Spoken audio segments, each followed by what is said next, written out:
Do you know that 80% of young people report feeling insecure about their bodies due to what they see on social media? Every scroll can reinforce the impossible standard, pushing many into unhealthy practice just to feel accepted. Can you imagine that? This statistic is never an exaggeration. As leaders in internet and cyber affairs, you have the power to make a difference. Whether people realize it or not, social media shapes our views, our habits, and even our self-worth. If you do not realize and act, this problem will only escalate. A future where families, communities, and even national stability are at risk. Good evening, esteemed members of the Ministry of Internet and Cyber Affairs. I am Dai Jiale. Today I'm going to persuade you that social media should be regulated. I've spent time researching the effects of social media on mental health, as well as uncovering the patterns and data that clearly show how unregulated social media content is harming us from my peers' experiences. There should have some regulations on social media because the disorganized social media has negative impacts on people's mental health. By regulating it will benefit all the users. So today, I will discuss the problems social media creates, propose effective solutions, and highlight the benefits of regulating these platforms. The time to act is now, before the damage becomes irreversible. Let's start by examining how social media impacts our mental health and why we need to regulate social media content. According to a 2022 report from the Pew Research Center, 59 of the teenagers reported feeling pressure on social media platforms, highlighting how these platforms negatively affect mental health by causing low self-esteem, fostering toxic environments, and exposing users to privacy risks. From a study published in American Psychological Association 2023, found that frequent social media use is significantly correlated with increased rates of body dyssatisfaction and low self-esteem, particularly among young adults. What's more, social media platforms also create toxic online environments. A Pew Research Center survey 2022 found that 46% of the US teens have encountered some form of cyberbullying, highlighting the prevalence of online harassment among the demographic.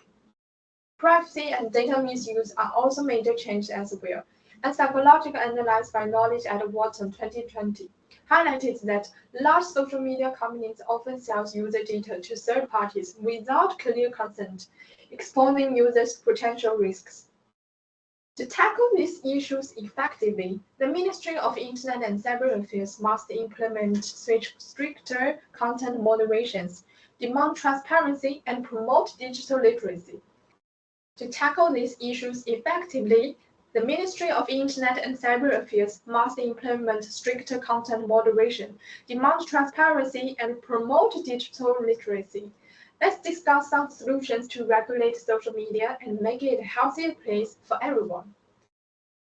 According to the Harvard Business Review Psychology 2022, stricter content moderation policies that utilize AI tools and human oversight can reduce the spread of harmful and misleading content. Most importantly, transparency is critical. A report from Digital Privacy Alliance 2021 recommends that the Ministry of Internet and Cyber Affairs mandate social media platforms to disclose how user data is collected and used, ensuring accountability.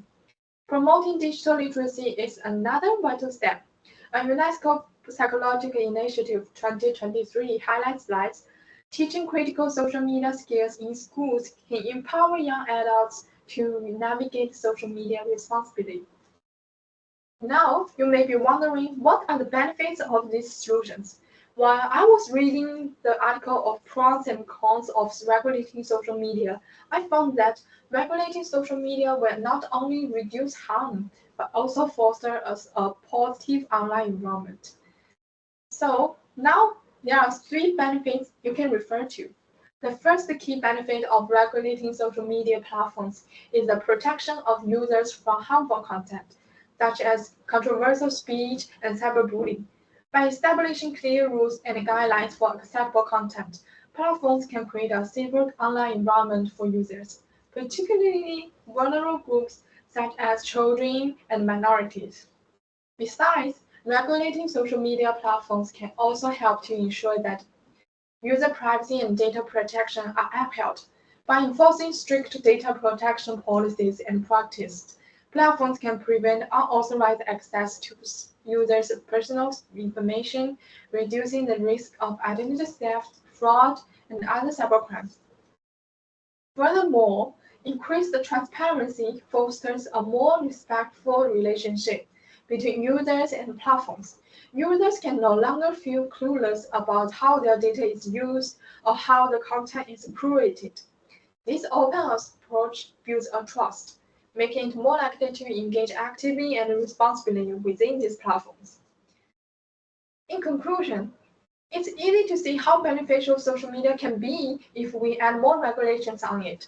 And the regulation can transform social media from a source of stress into a platform of positive change. And today, I explored why social media needs regulation, proposed actionable solutions, and highlighted the transformative benefits of these measures. So, I urge the Ministry of Internet and Cyber Affairs to support initiatives that demand accountability from social media platforms, promote health positive messaging, and create safer digital spaces. Moreover, the ministry should champion initiatives that encourage responsible advertising, enforce stringent content moderation standards, and promote health positive messaging to create safer and more ethical digital environments. As Steve Will says, don't use social media to impress people, use it to impact people.